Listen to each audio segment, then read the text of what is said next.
Bonjour, bonjour à tous. J'espère que tout le monde se porte bien. Et si ce n'est pas le cas, eh bien, bon rétablissement. Alors aujourd'hui, un petit extrait de lecture encore, puisque bientôt, nous sommes donc au mois de février, et bientôt nous allons recevoir Philippe. Samedi 25 février à 18h30 sur notre chaîne Au-delà du spirituel. Et pourquoi nous allons recevoir Philippe? Eh bien parce que déjà on en a envie, on a ce luxe. Je dis on, hein, nous, moi, je, qui vous voudrez. On a ce luxe de pouvoir recevoir, quand on en a envie, si on a un petit peu de temps, et d'échanger avec les invités, avec le chat. Mais pourquoi donc?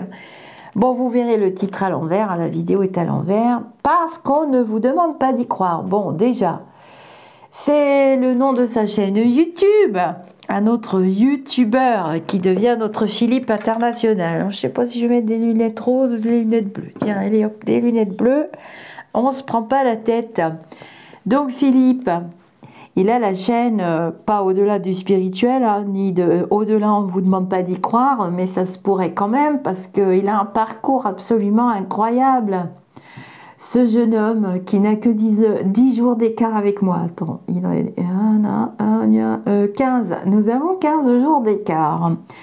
Bon, je sais, je fais beaucoup plus jeune que lui, mais c'est normal. Je me maquille. Bref, allez, on arrête de rigoler. Donc Philippe est le créateur de la chaîne YouTube On ne vous demande pas d'y croire. Vous savez qu'il m'avait invité d'ailleurs sur sa chaîne. Vous avez l'interview qui est toujours disponible. Voilà, et dans ce livre qu'il a coécrit avec Laurent-Jacques Costa, eh bien, il nous raconte des histoires à propos des interviews, à propos de son cheminement, ce qu'il en a tiré, retiré. Bon, moi j'ai bien dans l'idée que de toute façon ça a été annoncé, mais je l'avais annoncé avant le monsieur.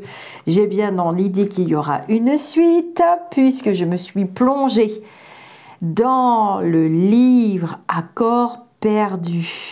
Et je vais vous lire un petit extrait. Mais je viens vers vous, la communauté, parce que sous cette vidéo d'instant de lecture, que vous apprécierez j'espère, eh bien j'aimerais bien voir vos questions, parce que samedi soir, on va le soumettre à la torture. Monsieur Philippe, alors je ne sais pas encore s'il vient avec Monsieur Costa ou pas. Il m'a pas dit, le coquin. Bah, il est un petit peu comme moi, hein. Il ouvre les messages et puis il dit oui, je vais répondre après. Puis finalement... eh ben ça fait pareil que moi, vous revenez, puis on n'a pas répondu, puis on est comme des...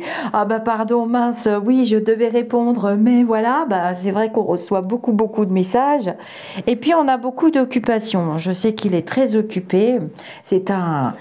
Alors, quand on commence le livre, je vous avoue que je n'étais pas seule. Quand j'ai commencé à lire le livre, je mets en garde les personnes sensibles, et ça aurait dû être écrit quelque part. Alors d'abord, le livre, il a été édité chez Le Lotus et l'Éléphant. J'aime beaucoup cette maison d'édition qui permet d'avoir fait une place à la littérature ésotérique. Moi, je dirais ésotérique tout simplement, dans tous les sens du terme, hein, qu'on prenne d'en dessus, du dessous, alléluia, amen. Vraiment une énorme place pour l'ésotérisme, mais il y a aussi des oracles. Et puis surtout, ils utilisent du papier recyclé. Il est composé de fibres naturelles renouvelables, recyclables et fabriquées à partir de bois issus de forêts qui adoptent un système d'aménagement durable. Donc déjà un petit plus pour la maison d'édition. Donc c'est une petite sœur de Hachette Livre, mais c'est quand même une maison d'édition indépendante. Et je tiens à remercier les personnes qui travaillent dans cette maison d'édition, qui font un boulot assez fabuleux. Quant à Monsieur Costa, quand même, il est dictulaire, j'invente des mots, il est doctorant titulaire ou titulaire d'un doctorat, je ne sais pas comment on va mettre les choses, et s'il vient samedi soir, il va avoir du mal avec nous, enfin bon bref, Nous sommes une communauté de gens joyeux aussi, hein. On aime bien la culture, on aime bien les bouquins, on aime bien plein de choses, mais on aime aussi les crêpes et les petits cafés d'Inès. Bon, les crêpes de Federica, les petits cafés d'Inès. Je compte sur vous, hein. Vous me laissez pas tomber samedi, hein. Donc c'est un monsieur qui est un doctorat en archéologie et ancien chercheur au CNRS. Alors tu vois, dès qu'on dit le mot CNRS, la fille elle perd tous ses moyens, oh mon Dieu, voilà. Il écrit depuis 2006 des films et des reportages pour la télévision. Sa rencontre avec Philippe Ferrer en 2021 marque un tournant dans sa carrière. Alors ça, j'espère qu'ils vont nous le raconter parce que c'est une des premières questions que je vais poser. Comment ils se sont rencontrés? C'est le début d'un chemin initiatique ponctué par la publication de ce premier ouvrage. Alors moi, dès que je me suis mis dans le bouquin, donc déjà, la maison d'édition m'a offert le livre, merci beaucoup, en format numérique. Et orage au désespoir, moi j'aime quand même encore un peu le format papier, surtout vous voyez quand j'ai des interviews, des questionnements à faire. Bon, Philippe m'a dit, moi, tu comprends, je fais tout sur la tablette et je surligne et je truc. J'ai dit oui, bon, bah, toi peut-être, mais moi pas. Donc, et bah, 3 jours après, j'avais le livre au format papier en cadeau pour les amis d'ici ou d'ailleurs. Donc voilà pour Monsieur Costa, donc c'est fabuleux, je ne crois pas au hasard du tout, je crois aux synchronicités et aux belles rencontre. Et Philippe vraiment me fait un immense plaisir. Il a accepté tout de suite, je l'ai contacté. Alors, comme il est dans mon Facebook où je suis dans le sien, je sais pas trop dans quel sens mettre les choses, c'est pas grave, aucune importance. L'important c'est que les réseaux sociaux nous relient et qu'on puisse les utiliser de manière intelligente et agréable pour tous, en harmonie avec l'univers. Vous connaissez cette expression maintenant, hein. J'ai mis mes lunettes roses, hein. Mais j'en ai d'autres, j'en ai des bleus. Et donc, il a accepté tout de suite. J'étais vraiment très, très heureuse. Parce que vous verrez qu'il a un parcours singulier. Mais âme sensible, et on va passer à l'extrait de lecture. Alors attention, parce que moi quand je me suis plongée dans le livre, je n'étais pas seule, donc il y avait ma moitié à côté. Et évidemment, vous êtes emporté immédiatement.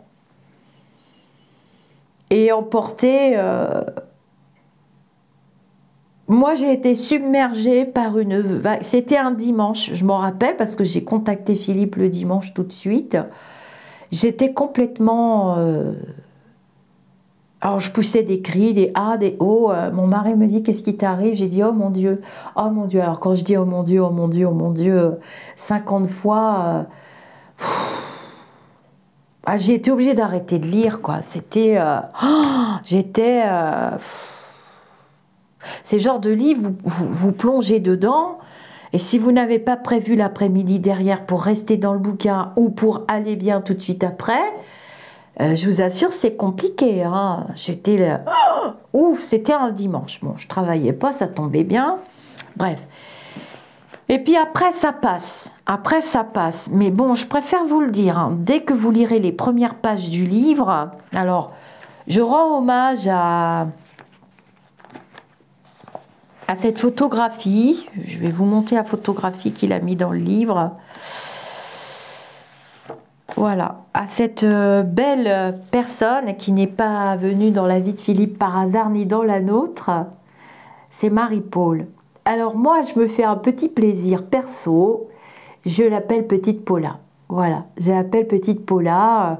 J'ai eu immédiatement, j'avais des doutes. Quand j'ai rencontré Philippe,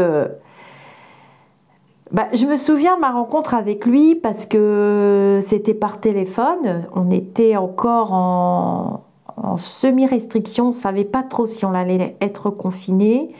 Quoique j'avais prédit qu'on serait reconfiné, j'avais pris quand même mes billets d'avion pour aller chez lui à Ajaccio, faire l'interview. On a été confinés, on n'a pas pu. Donc on l'a fait à distance. C'est lui d'ailleurs qui m'a appris comment faire, parce que je ne voyais pas comment on allait faire. Et c'est un monsieur d'un accueil. D'ailleurs, sa chaîne, il m'a dit que sa chaîne s'appelait comme ça parce que voilà, comme ça lui crée moins de soucis. C'est pas idiot, hein, on ne vous demande pas d'y croire.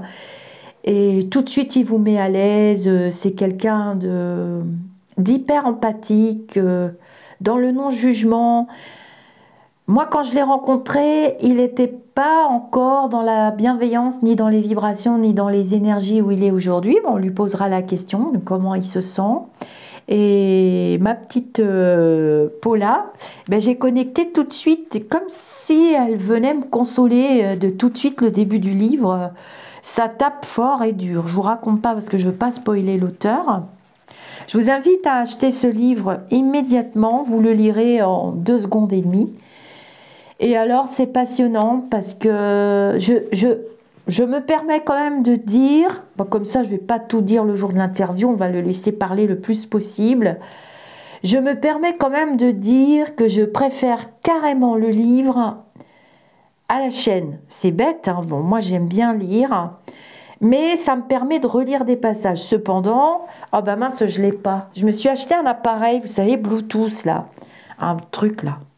Petit haut-parleur Bluetooth, et quand je suis dans ma cuisine ou que je repasse mon linge ou que je fais autre chose, eh bien je mets une vidéo et j'écoute. Voilà, alors je suis tout le temps fourrée sur la chaîne de Philippe, je vous invite à en faire autant, je vous mettrai le lien, ces liens sous la vidéo, et vous avez de très très belles interviews, d'abord la mienne évidemment. Allez hop, tac.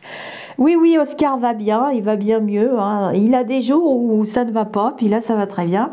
D'abord la mienne, et alors, comme un caprice du ciel, j'avais dit à Philippe, oh là là, mais il faut absolument que tu invites Monsieur Boutboul, j'adore Monsieur Boutboul, moi j'ai commencé ma chaîne YouTube Au-delà du spirituel en mettant des extraits des livres de Monsieur Boutboul, et ben si vous regardez dans l'ordre des vidéos, il m'a fait une sacrée farce ce Philippe, c'est-à-dire que je suis passée sur la chaîne et l'invité d'après c'était Monsieur Boutboul, et j'étais complètement... je me suis dit, oh bah, il va m'écraser comme une mouche. On est un peu dans l'ego quand même. On espère que... Voilà, on veut pas trop... C'est pas évident hein, de s'exposer derrière une vidéo, de parler. Et puis, je trouve que ces interviews, c'est calme, c'est cool. Il laisse beaucoup, beaucoup de place à ses invités. Apparemment, je fais comme lui. Mais voilà, je voulais vous montrer en photo Marie-Paul. Donc vous la découvrirez au tout début du livre, je ne vous en dis pas plus. Et je vais vous faire un instant de lecture que j'ai choisi. Alors ça a été hyper difficile, vous voyez tous les post-it et j'ai pas terminé. Alors, je vais aller me replonger parce que j'ai relu des passages. Mais âme sensible, je vous préviens, dès le début, bah moi j'ai pleuré, hein, carrément. Moi c'est vrai que Autant on emporte le vent, sur la route de Madison, tous ces beaux films, Pearl Harbor, tout ça, il me faut 4 boîtes de Kleenex parce que c'est vrai que je suis extrêmement sensible, c'est ce qui fait aussi que j'ai mes facultés. Donc voilà pour Philippe, une très très belle personne. Donc comme il le dit dans le livre, vous allez voir dans cet extrait de lecture, hein, oui, voilà, j'ai choisi un extrait... voilà, c'est là, la page. Et il est musicien, Philippe. Alors, il y a juste un petit reproche quand même pour Monsieur Philippe, c'est que quand je l'ai rencontré, bon, on a échangé une fois ou deux brièvement, hein, c'est pas, il ne vous fait pas la tartine pendant 4 heures non plus, hein, parce qu'il a quand même beaucoup d'invités. J'ai des flashs quand je discute avec quelqu'un, je connecte, mais je ne fais pas partie des personnes qui vont les jeter à la figure ou quoi. Et il l'a remarqué parce que au téléphone, bah, quand j'ai des flashs, je peux pas parler et me concentrer et accueillir l'information. Et du coup, il me dit, je me souviendrai toute ma vie. Ah, je suis pressée, oh, je suis content. Lisa, elle était contente qu'on s'est enfin au téléphone. On n'arrivait pas à savoir au téléphone. Être ou avoir, enfin, on ne peut pas faire les deux en même temps. Être ou avoir, des fois, c'est compliqué. Avoir ou être, on ne sait pas trop. Et alors, il était un peu désolé parce qu'il était en train de courir chercher son petit garçon à l'école. Je lui ai dit, ah bah oui, tu vas chercher ton petit garçon à l'école et tout. On s'est dit tout de suite. Et puis, j'ai reçu des flashs. Je lui ai dit, ah bon, bah, t'es papa solo? Et il me dit, qu'est-ce que tu as avec son accent corse, hein. Bon, moi, j'ai habité en Corse, donc j'ai reçu aussi cette culture. J'aime beaucoup les Corses et leurs valeurs, hein, surtout les valeurs, la morale, la moralité, j'aime beaucoup. Et effectivement, j'avais des flashs. Et il le dit pas, en fait. Il dit pas, je suis célibataire. Il dit pas. En fait, voilà. Il dit pas. Mais on ne pouvait pas accueillir les informations parce que il courait, moi je courais, donc on va pas parler en courant. Bref, après, on s'est reparlé une fois ou deux. Et c'est pareil, quand on a fait les essais, j'avais des flashs. Mais j'en dirai pas plus. On verra ça plus tard. Je vous raconterai plus tard. Je pense que, vu tout le boulot qu'il fait, Philippe Ferrer, la tâche était immense. Il aura son histoire de médium dans la chaîne. Je vous ferai une histoire de médium. Vous aimez bien mes histoires de médium. Je vous ferai une belle histoire de médium avec son autorisation, mais après. Après qu'il aura suffisamment signé d'autographes, après qu'il aura fait suffisamment d'émissions. Et je ne m'étais pas trompée.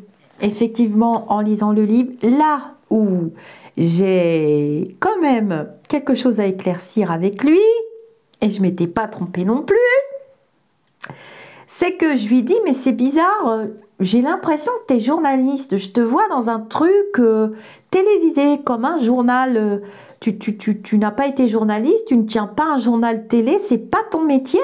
Donc ça, c'était mes questionnements. Il me dit, non, non, non, non, Lisa, je suis musicien, mais je pense qu'il n'a pas prêté attention à la profondeur des questions. Je me disais, c'est bizarre, je le vois dans un truc télévisé avec une espèce de rubrique, un journaliste, quoi. Pour moi, c'est un journaliste, on ne va pas jouer sur les mots.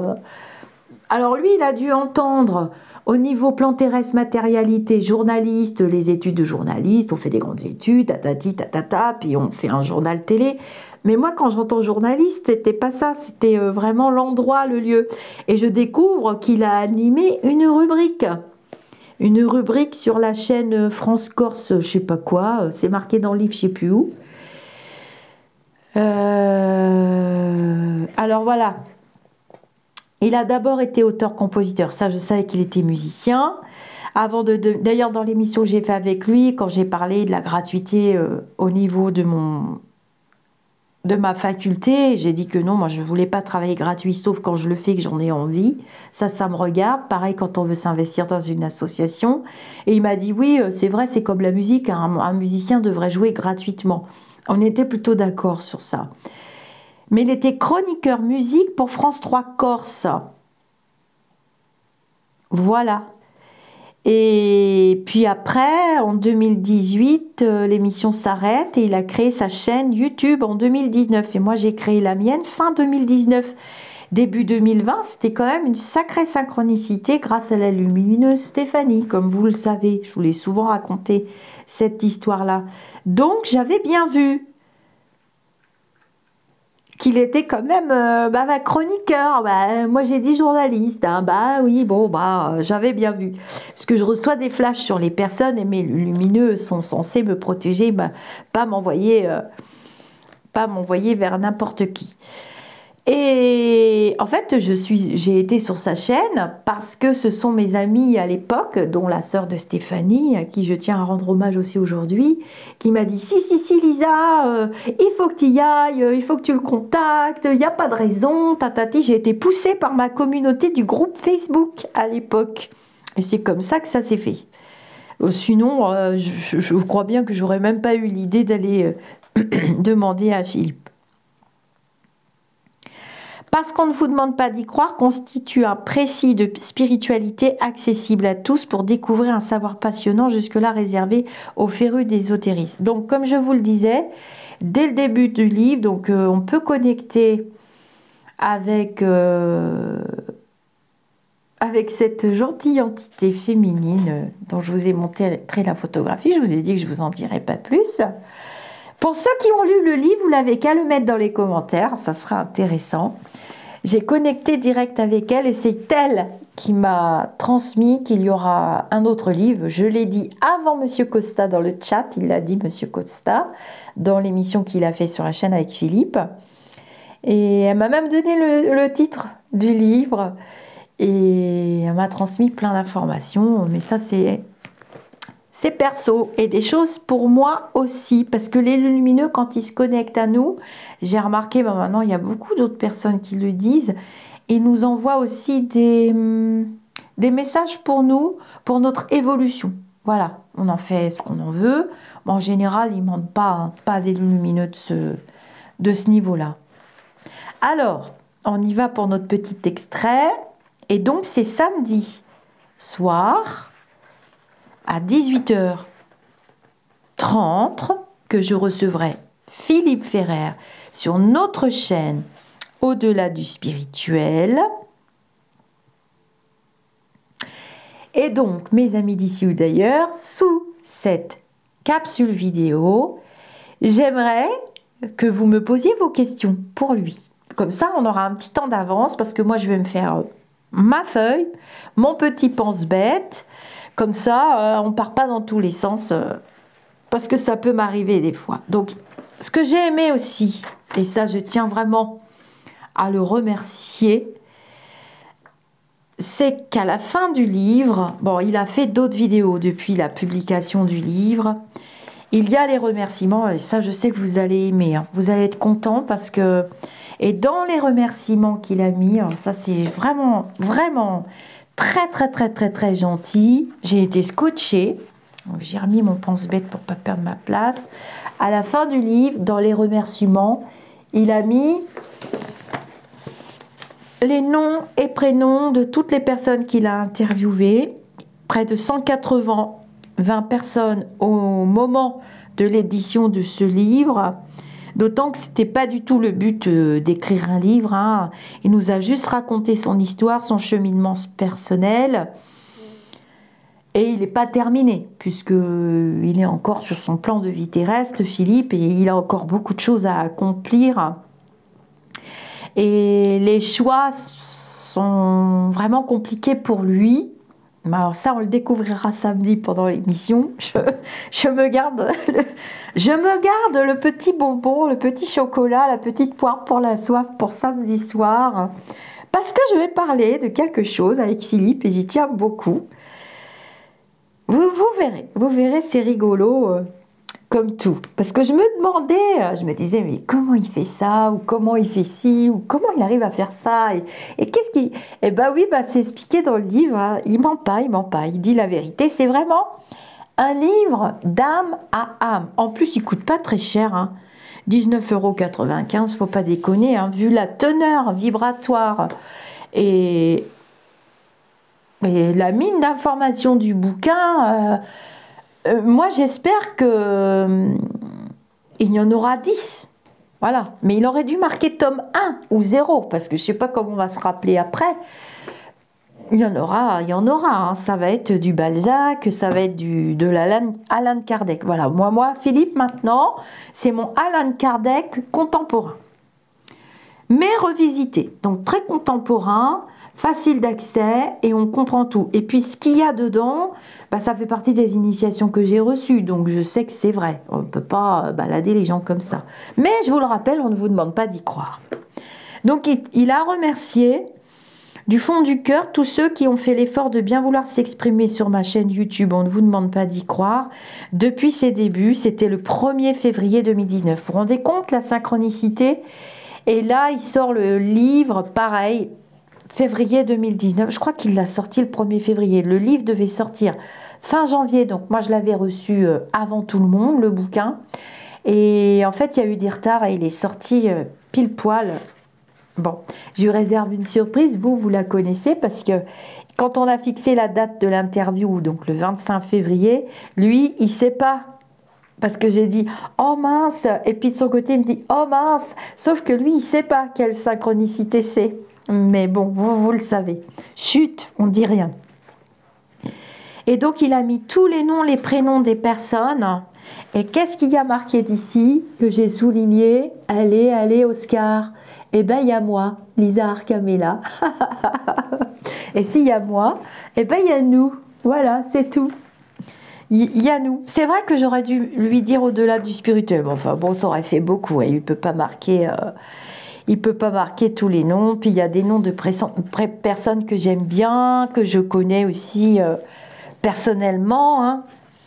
Et puis des noms de personnes que vous connaissez aussi beaucoup, beaucoup. Hein. Vraiment des gens hyper intéressants. Hein. Et il remercie pareillement toutes les personnes qui entourent sa chaîne. Donc il y a 2 Christelle, il n'y a pas de hasard. Il a 2 Christelle hein, en modératrice. Donc il a Christelle, la meilleure modératrice du monde, désormais indispensable à l'équilibre et au fonctionnement des direct live. Donc c'est marqué Sanchis, Christelle Sanchis et Christelle Guidicelli. Alors bon, ça je suppose que c'est corse, Guidicelli. Ça doit être corse, hein, j'imagine. Mais l'autre aussi. La première meilleure modératrice du monde. Non mais, c'est peut-être moi qui les ai les meilleures modératrices du monde. Voilà, Mathieu Pitiloni qui assure le montage des émissions en direct et organise tous les ateliers sur la chaîne. Ça va falloir que j'aille voir ces ateliers parce que je me suis pas trop penchée dessus. On va aller voir ce que c'est que ces ateliers. Mais il m'en avait parlé des ateliers, mais comme je fais mes propres ateliers, je n'avais pas dû dire quoi que ce soit.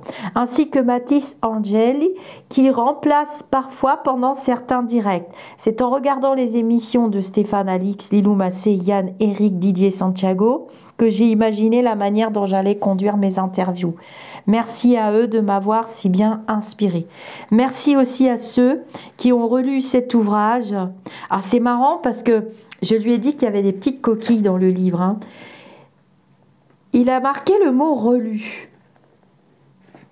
Je lui avais fait remarquer, je l'avais contacté, bon c'est pas grave, mais je lui avais fait remarquer qu'il y avait des petits trucs dans le livre qui m'interpellaient. Et il a marqué relu, alors qu'on est censé l'avoir lu.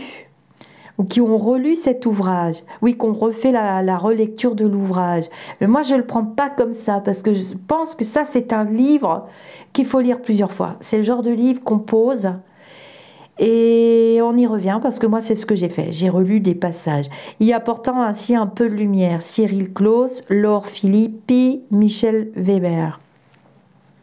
Je voudrais également témoigner toute ma gratitude à Marie-Paul qui m'a accompagnée de son vivant et qui est toujours présente pour me guider, ainsi qu'à ma chère maman. À mes guides, je ne vous dis pas le reste de la phrase, sinon je vais spoiler. À mes guides et toutes les personnes qui œuvrent en secret de l'autre côté du miroir avec bienveillance pour la réussite de ce projet. Sans oublier son fils, Lysandrou, qui trouve parfaitement normal d'accueillir à domicile des médiums, des thérapeutes énergétiques, des scientifiques de l'étrange, des personnes qui ont vécu des expériences extraordinaires. Mon quotidien est aussi devenu le sien. Merci mon fils de supporter un papa youtubeur. Merci aux autres que j'ai oublié de citer. Merci à tous ceux qui me suivent, me supportent, m'adressent des encouragements, des petites attentions. Merci à vous. J'ai trouvé vraiment bien fait... la fin du livre et les remerciements. Et c'est vrai qu'être youtubeur, ma communauté le sait, je vais rien vous apprendre, c'est pas évident. D'ailleurs, j'ai déjà demandé des petits conseils à Philippe à propos de certaines choses désagréables en tant que youtubeur. Oh là là, tu laisses tomber, oh là là, tu t'en fous, oh là là, il y en a plein, oh là là. Vraiment, je te prends pas la tête, quoi. Te prends pas la tête. Et c'est vrai que c'est ce que je vais faire. Alors, on passe à l'instant de lecture. Et donc, sous cette vidéo, j'aimerais voir vos pré-questionnements pour samedi soir. Je sais que la communauté corse est très, très, très, très, très fière de Philippe et vous pouvez. Hein. Mais on va parler aussi de la communauté bretonne parce que Philippe est amené quand même à aller chez les Bretons régulièrement, j'ai remarqué. Je ne sais pas si vous vous souvenez, il a été à Brocéliande. Il a fait un stage d'initiation là-bas à Pimpon. Hein, c'est pas très loin de chez moi là-bas. Il a beaucoup aimé. Et pour ceux qui sont sur ma chaîne, vous savez que j'ai souvent fait des vidéos Brace Corsica avec, en montrant les paysages de Bretagne qui ressemble étrangement au paysage corse. Hein, je connais les deux, donc voilà.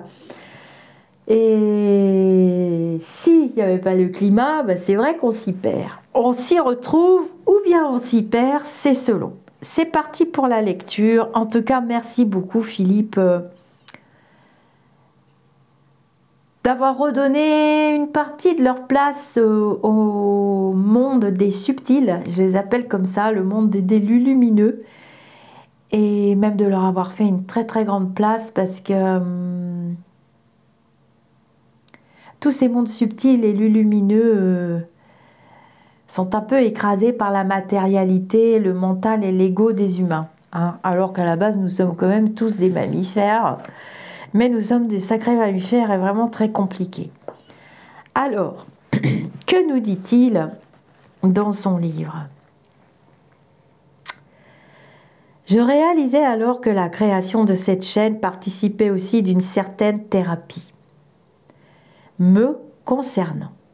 En allant à la rencontre de tous ces médiums, je réconfortais une petite parcelle de mon âme, la plus incrédule de toutes.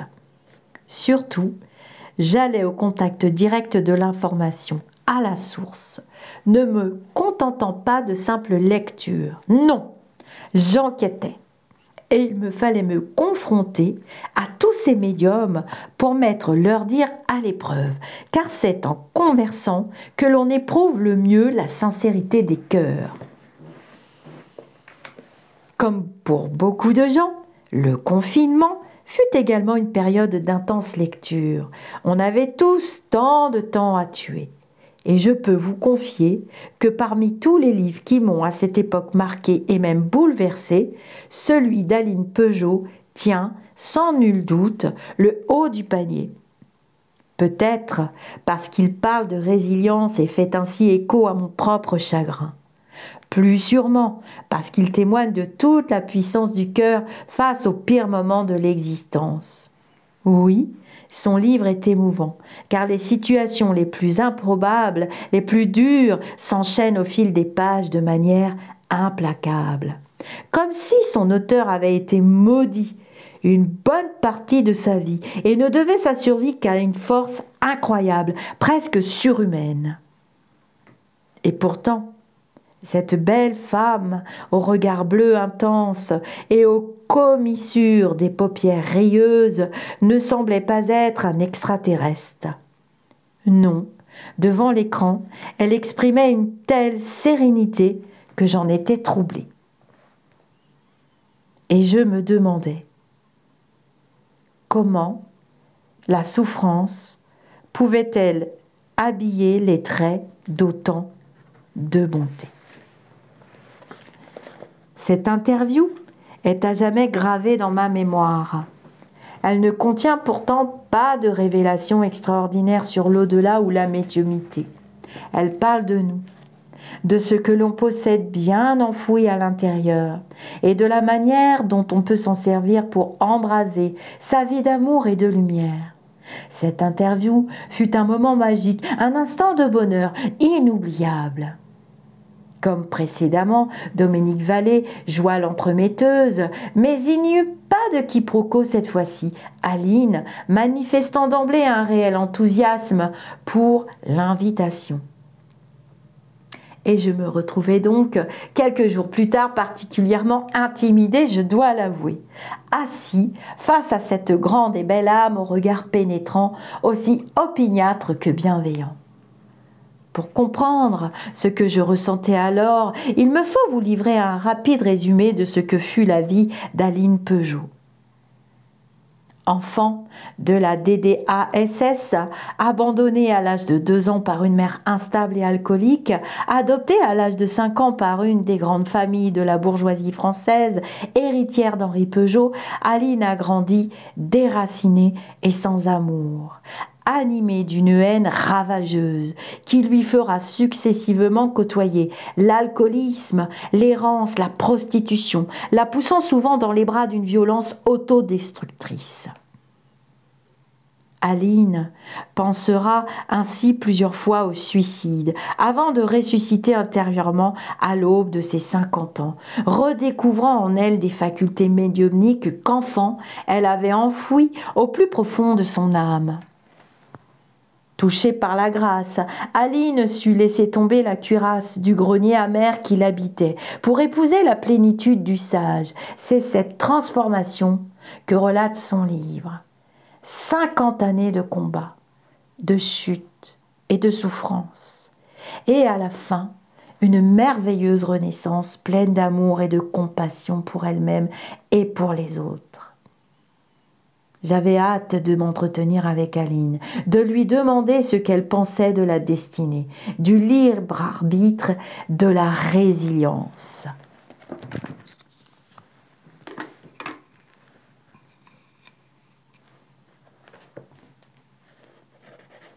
Aline, j'ai dévoré votre ouvrage et je me demandais, en le lisant, si le fait de vous raconter, de retracer tout ce long cheminement d'épreuves participait d'une certaine manière à votre reconstruction. Non, au contraire, cela a été difficile pour moi de me replonger dans ces souvenirs-là. J'ai rédigé ce livre pour partager ma renaissance, pour ceux qui en éprouvent le besoin puissent s'en inspirer. Mais ce fut un exercice pénible, car j'ai eu du mal à coller à la peau de ce personnage que j'avais été. Je me remémorais la douleur de toutes ces déceptions qui jalonnaient ma vie. Vous savez, j'ai passé mes 50 premières années à courir derrière l'espérance, et sans cesse j'ai chuté, meurtri jusque dans mon âme. C'est un ressenti épuisant. Lorsque la désillusion suit systématiquement l'espoir, on finit par perdre l'envie. Si vous deviez recommencer, oh, je suivrais le même parcours, c'est sûr. Le chemin a l'air terrifiant. Il l'a été. Je me suis retrouvée sans force, à ne plus avoir envie de me relever. Mais paradoxalement, c'est quand on se découvre au fond du gouffre, à genoux, que l'on dépose les armes et avec elles nos attentes, nos chimères, nos phares, que l'on accède à une profondeur inconnue, une énergie qui nous définit et que l'on ignorait jusqu'alors. C'est un moment d'abandon.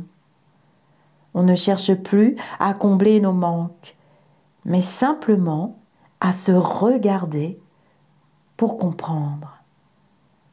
On prend conscience de soi, on s'accepte, entamant ainsi la longue réparation de tout ce que l'on a méthodiquement cassé au fond de notre être. La résilience s'appuie sur notre acceptation des événements, sur l'idée que l'on ne doit pas chercher à les changer. De toute façon, on est impuissant face aux aléas. Notre vrai pouvoir tient dans la maîtrise de leur impact sur nos existences. Il faut alors cesser de se comporter comme un enfant capricieux qui trépigne en exigeant que les faits soient différents. Pensez-vous que le destin de chacun est tracé à l'avance? C'est une question délicate. Nous sommes sur Terre pour expérimenter la vie sous toutes ses coutures, et je pense qu'il nous faut examiner le bien et le mal, que notre libre arbitre puisse s'exprimer. Bien sûr, les grandes lignes sont inscrites à notre naissance. La route que l'on doit suivre est déjà dessinée, avec ses épreuves à surmonter. Mais c'est à nous de la parcourir. Nous conservons le libre arbitre, y compris, je pense, celui de louvoyer en chemin. Comment la spiritualité s'est-elle imposée à vous sur ce chemin si tortueux? Imposée. Le terme est juste. Au départ, il s'agit d'un mot, spiritualité. Un simple mot qui m'a envahi, alors que je me sentais perdue. Je ne savais pas ce qu'il exprimait. J'ai cherché sur Internet sa définition. Et par flemme de lire ou parce que je ne m'attendais plus rien de ma vie, j'ai beaucoup regardé les images se référant aux mots. Et suis tombée sur des représentations de peuples amérindiens, de tipis et de plumes. Et là, du fond de ma mémoire ont émergé des souvenirs d'enfance. Lorsque gamine, j'aimais me réfugier dans mon tipi. C'est comme si une partie de moi ressurgissait de nulle part, comme si je me reconnectais avec la petite fille que j'avais oubliée. Et ces images m'ont apaisée. Plus je les regardais, plus je prenais conscience de la sagesse de ces peuples, de leur harmonie avec la nature, de leur amour pour l'humain et pour la vie. Je me laissais porter par ces sentiments qui réveillaient en moi quelque chose d'inouï. Et alors que je ne lisais pas, que je ne m'intéressais à rien, je devins insatiable, dévorant livre après livre, prise d'une réelle frénésie pour la compréhension des mystères de l'âme. C'est à cette période que j'ai compris une chose capitale me concernant. À force d'avoir été rejetée tout au long de ma vie, j'avais perdu confiance dans le monde extérieur. Et ce faisant, je m'étais recentrée sur mon moi intérieur, dialoguant souvent avec cette petite voix qui me servait de confidente et d'amie. Je ne croyais plus aux mots, ni aux gestes. Je ne faisais confiance qu'aux informations que je percevais derrière les apparences. Je n'en avais pas conscience, mais j'avais naturellement appris à canaliser l'information qui est. J'avais développé des capacités médiumniques sans le savoir. Car c'est à cet endroit que se trouve le médium, dans cette capacité à se connecter avec son âme, sans se poser de questions, c'est-à-dire sans laisser le cerveau intervenir. J'admis ma différence et me mis à étudier les états de conscience modifiés et tout ce qui se rapportait à la médiumnité.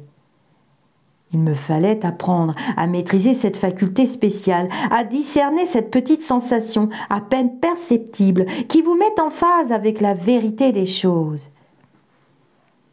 C'est comme une petite pirouette à l'intérieur, une petite modification de fréquence qui nous plonge dans une autre dimension où l'information est. Je ne sais pas comment l'expliquer différemment.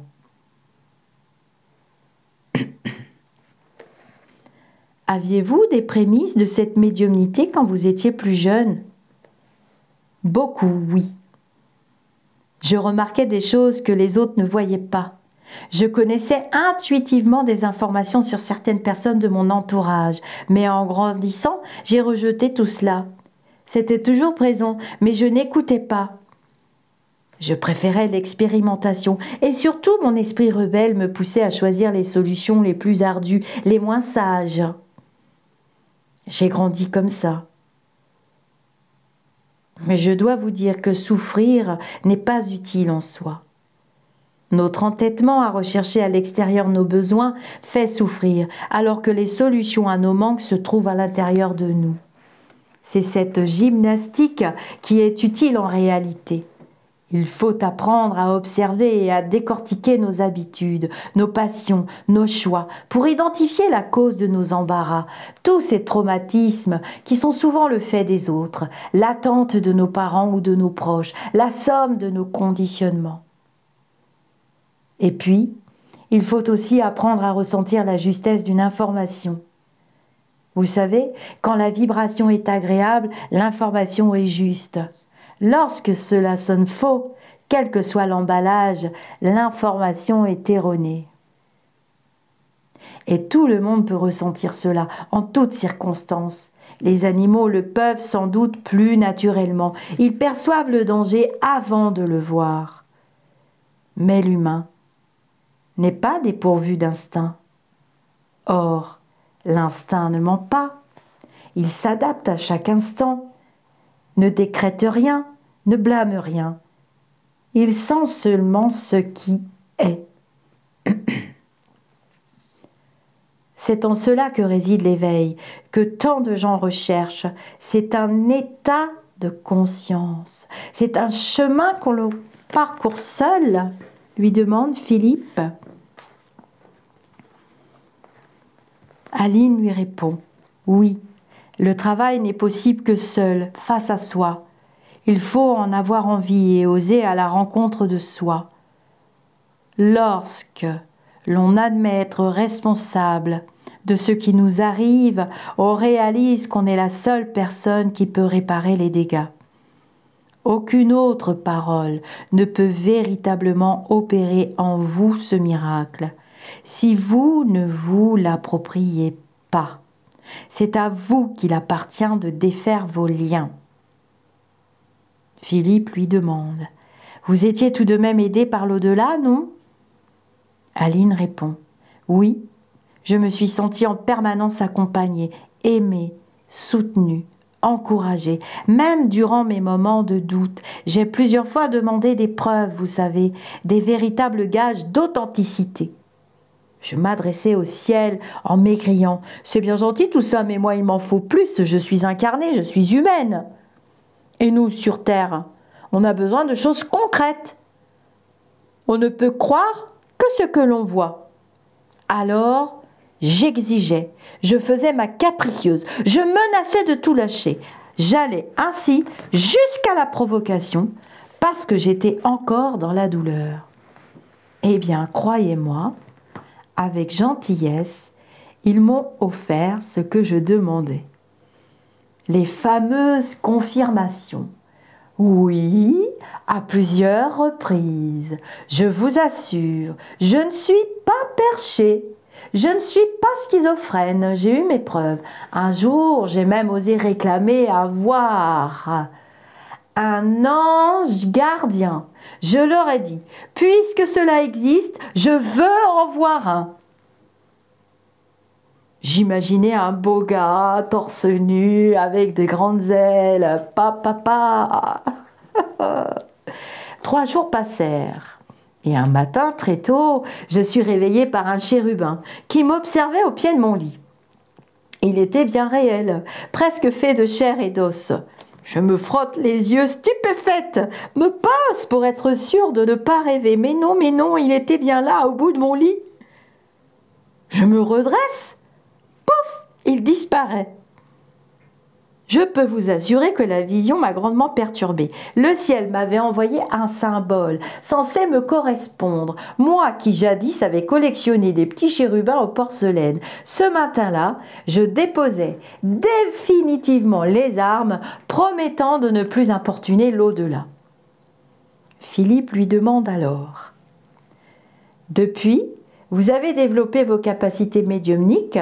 Comment cela se traduit-il concrètement ?»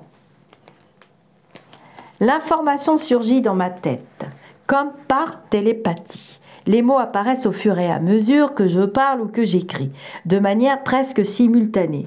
C'est assez curieux.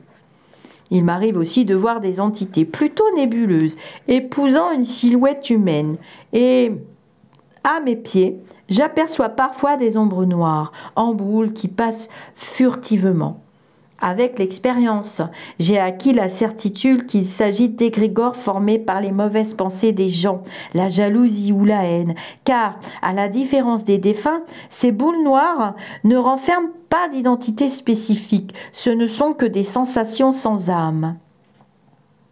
Lorsque je travaille en consultation, je demande une photographie récente de la personne. Je ne veux pas en savoir davantage sur elle, car les informations acquises brouillent l'intuition, tout comme les émotions qu'elles expriment. Je me concentre sur l'image et me connecte aux énergies qui émanent de cette personne, recevant alors des données sur son passé, son présent, son futur. Des données concernant surtout son entourage. Au début, j'avais peur de ce que je transmettais. Je ne voulais communiquer qu'avec une messagerie en ligne sans vidéo. J'étais terrorisée. Je recevais les informations en continu dans ma tête et j'écrivais. Je ne retenais rien. Ce sont mes doigts qui écrivaient, je me disais, oh là là là là, qu'est-ce que tu racontes? Et j'attendais la réaction. Avec le temps, j'ai pris confiance. Aline parlait avec enthousiasme, dégageant une force de caractère que j'avais ressentie en lisant son ouvrage. Elle demeurait la guerrière qui m'avait impressionnée.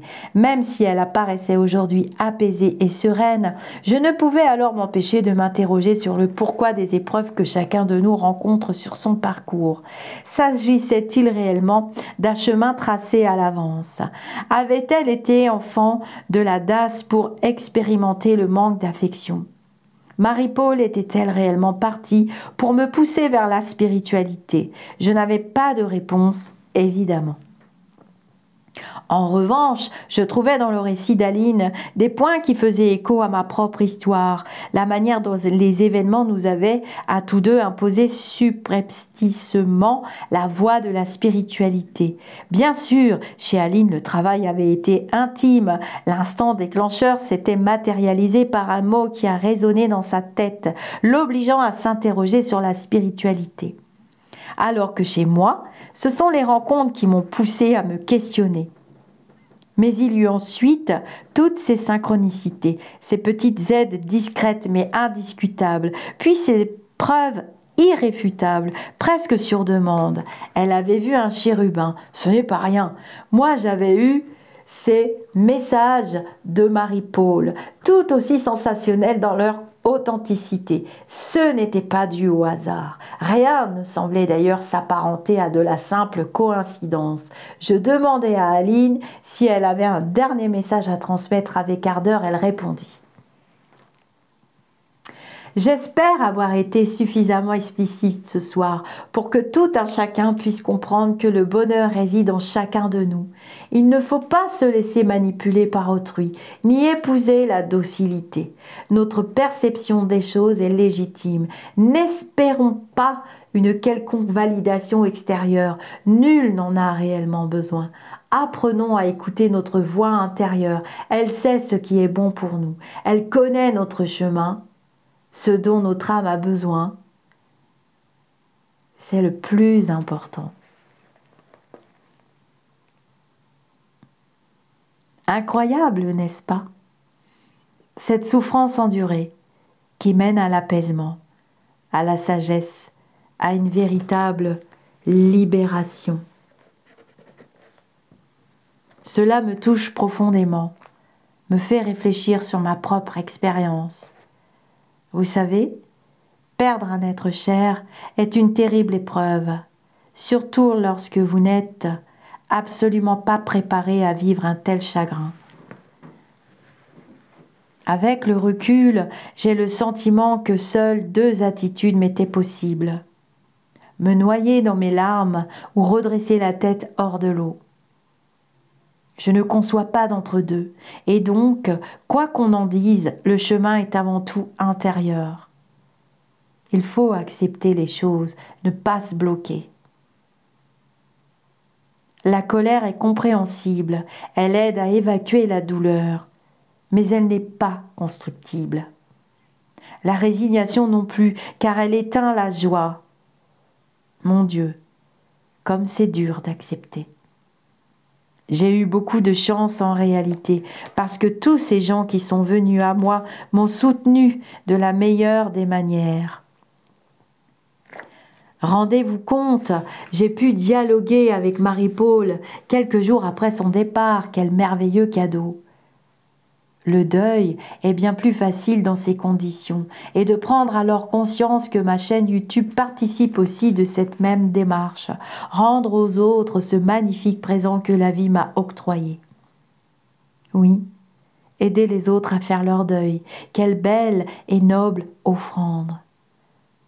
Je n'y avais pas pensé au début, je ne songeais qu'à me rassurer. Mais ce faisant, je concourais aussi à réconforter tous ceux qui en avaient besoin. Avant de clore ce chapitre, je voudrais revenir sur cette histoire d'ange qu'aurait aperçue Aline au chevet de son lit. Vous en conviendrez. Surprendre un chérubin vous observant en train de vous réveiller, c'est pas chose coutumière. Et il me faut vous avouer qu'à cette époque, je ne croyais pas à l'existence des anges. Je n'y crois toujours pas d'ailleurs. En tout cas, sous cette forme d'être ailé. Alors, comment expliquer une telle vision? Je pense qu'il s'agit d'une manière pour Aline de mettre une forme tangible sur quelque chose qui ne l'est pas. Comme une énergie ou une vibration. C'est son cerveau qui traduit une perception en un objet matériel. Je dis cela aujourd'hui parce que bien des médiums ont insisté sur notre faculté à créer des images pour habiller nos perceptions. Souvenez-vous de ce que disait Rénal Roussel.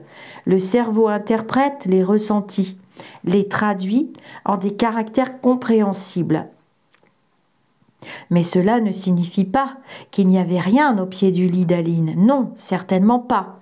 Une énergie bienveillante y était bien présente. Mon opinion sur les anges a d'ailleurs profondément évolué depuis cette interview. La faute en incombe à Pierre Jovanovic, auteur d'un best-seller justement intitulé « Enquête sur l'existence des anges gardiens ».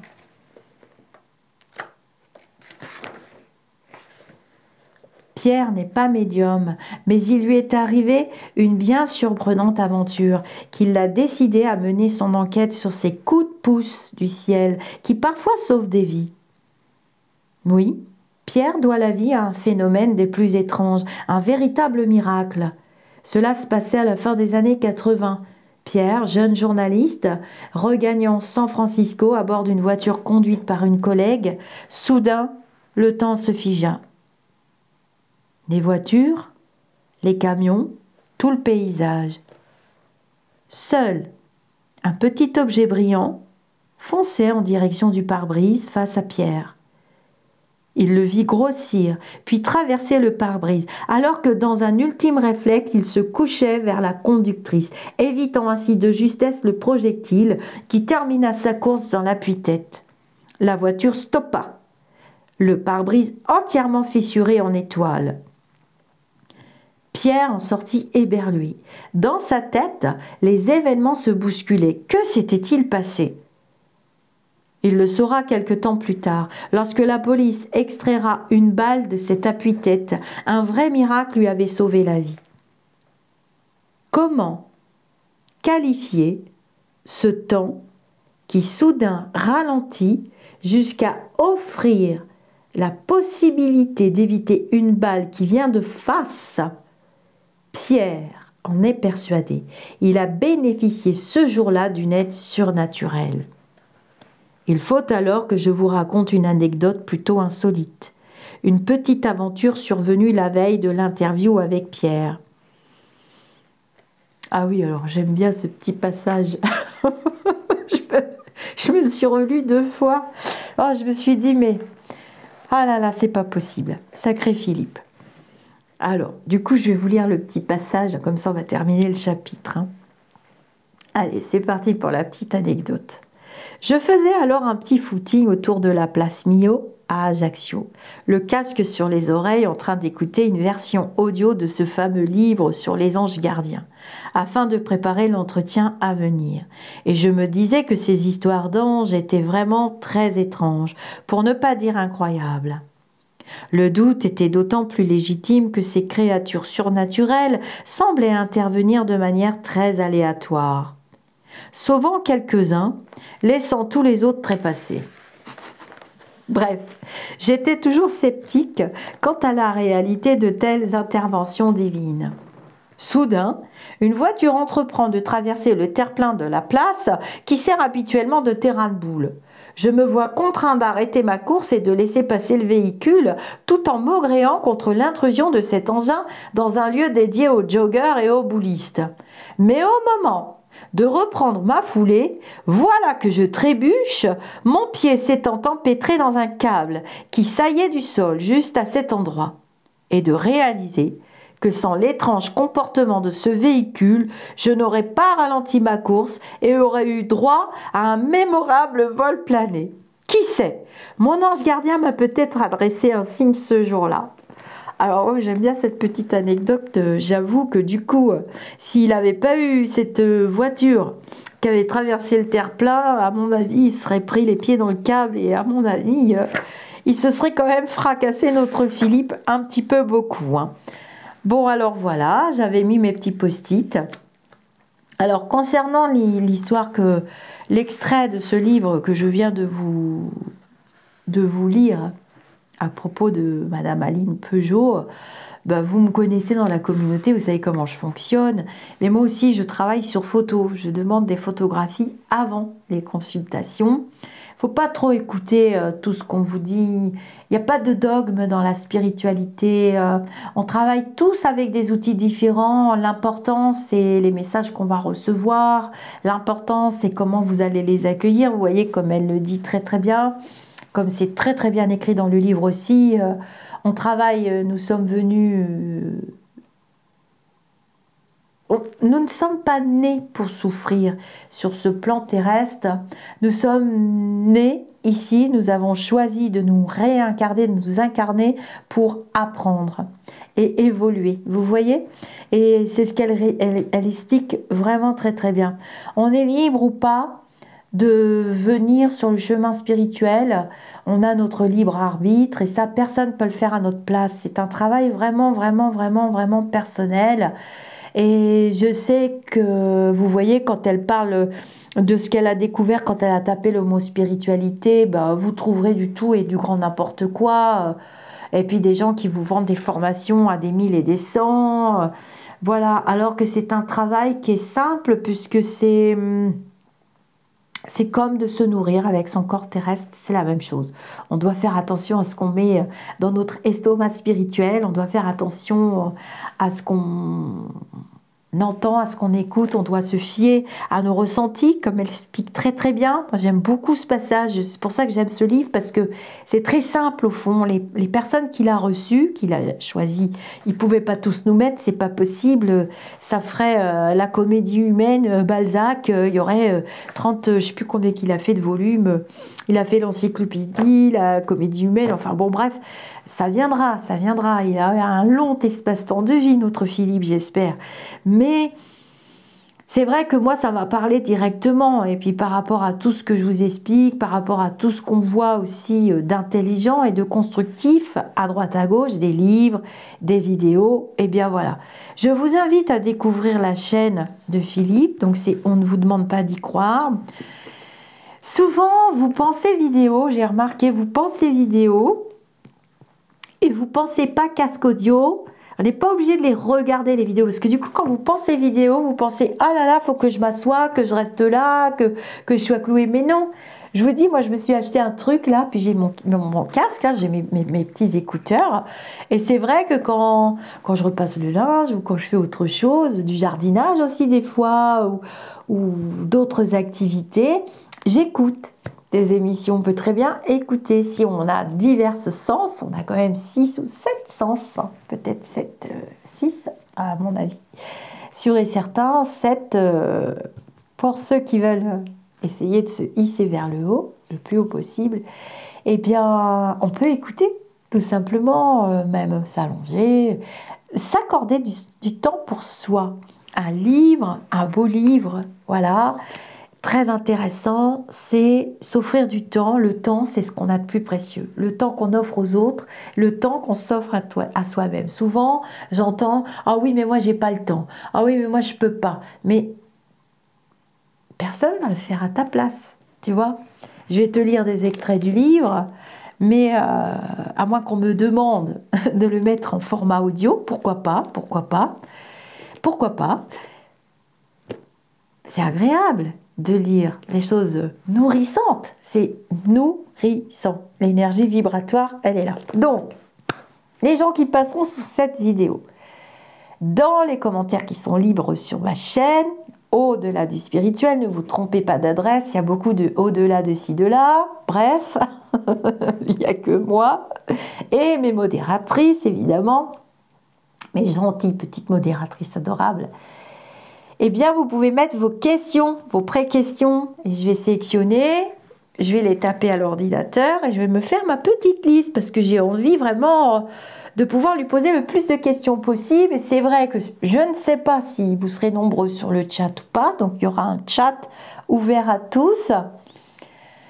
Déjà, je vous demande de partager cette vidéo pour qu'on soit nombreux à accueillir Philippe. Je ne sais pas si Jacques vient ou pas. Bon, ce sera la surprise du chef. On verra bien. Je serai ravie, en tout cas. Eh bien, je vais recevoir comme ça plein de questions. Et puis, ça invite plein de gens à s'ouvrir au monde subtil, aux êtres spirituels que nous sommes. Finalement, nous sommes tous des êtres spirituels, nous sommes tous venus vivre les mêmes expériences, alors pas les mêmes blessures, pas au même degré, pas avec les mêmes dons, pas avec les mêmes facultés, mais au fond, ce sont nos différences qui font notre richesse. Et si Philippe s'y est mis, s'y est penché, hein, il a dit d'où venait son inspiration, il ne copie personne, puisque bah, il a son image à lui, il a sa griffe à lui, il a sa façon d'être. Voilà, et on a tous nos vibrations, on est tous dans des vibrations plus ou moins différentes, on s'accorde par vibration, on va les uns avec les autres par vibration aussi, on s'attire par vibration, et on s'attire aussi par vibration anti-vibration, faut le savoir aussi ça, hein. Anti-vibration, c'est-à-dire que pour pouvoir vivre une expérience, bah, si on est tout le temps les mêmes avec les mêmes, on va pas pouvoir les vivre, donc il nous faut aussi les extrêmes, hein, les extrêmes. Et puis vous voyez que dans cet extrait que j'aime beaucoup, d'ailleurs il y a une phrase qui est vraiment très bien aussi dans cet extrait, vous voyez j'ai fait des gros encarts, vraiment la phrase elle est sublime, et ça je la redistribuerai. Le cerveau interprète les ressentis, les traduit en des caractères compréhensibles. Ça, c'est Rénal Roussel. Et puis, c'est vrai qu'on fonctionne par télépathie. Alors, je sais qu'il y a certains médiums qui sont fâchés avec le mot télépathie, ce que je trouve regrettable, hein, parce que la médiumnité, c'est une communication par télépathie avec des entités désincarnées, tout simplement, ou pas incarnées du tout, hein. Ça peut être des êtres galactiques, hein. On fonctionne par télépathie. Et je pense que dans les temps à venir, on va retrouver cette voie de communication. Vous voyez qu'on passe par des réseaux sociaux. On pourra, je pense, dans quelques dizaines, centaines d'années, recommuniquer par télépathie, hein. Ça n'a rien de surnaturel. Il ne faut pas se vexer parce qu'on dit qu'on communique par télépathie. Dans la médiumnité, il y a quand même une part de communication télépathique avec des entités qui sont dans les mondes subtils, mais il y a aussi une part de télépathie avec les personnes incarnées, hein. On fait l'intermédiaire, mais on va pas se mentir, hein. Il y a une grosse part de télépathie. Et puis comment on pourrait dire le contraire? Comment on fait pour communiquer, hein? Tous ces mots, clairaudience, carlin truc, carlin pimpin, ça me parle pas tellement. Et j'aime beaucoup la phrase: notre vrai pouvoir tient dans la maîtrise de leur impact sur notre existence. Je vous dis souvent que nous sommes des créateurs, des co-créateurs ensemble. Il faut alors cesser de se comporter comme un enfant capricieux qui trépigne en exigeant que les faits soient différents. Voilà. Moi, j'aime beaucoup cette phrase. Je l'ai vraiment marquée voilà, avec des points. Et je pense que je vais vous la resservir souvent, celle-là. Signée Aline Peugeot. Je vous dis namasté, je vous donne rendez-vous samedi 25 février. Vous pourrez regarder l'émission en replay, mais c'est tellement agréable d'être sur le chat avec les invités. Samedi 25 février à 18h30 avec nos invités. Oh, peut-être j'aurai une surprise. J'aurai peut-être un invité de plus, j'en sais rien encore. Moi, vous savez, je vis l'instant présent. Et pour le reste, c'est toujours réussi. De toute façon, il suffit de faire confiance au lumineux. Point à la ligne. Je vous dis namasté. Et à très vite. Ça va passer vite, hein. Il n'y a plus que un dodo, 2 dodos, 3 dodos, 4 dodos. 4 dodos, 5 dodos, je sais pas. On va compter les dodos. À bientôt.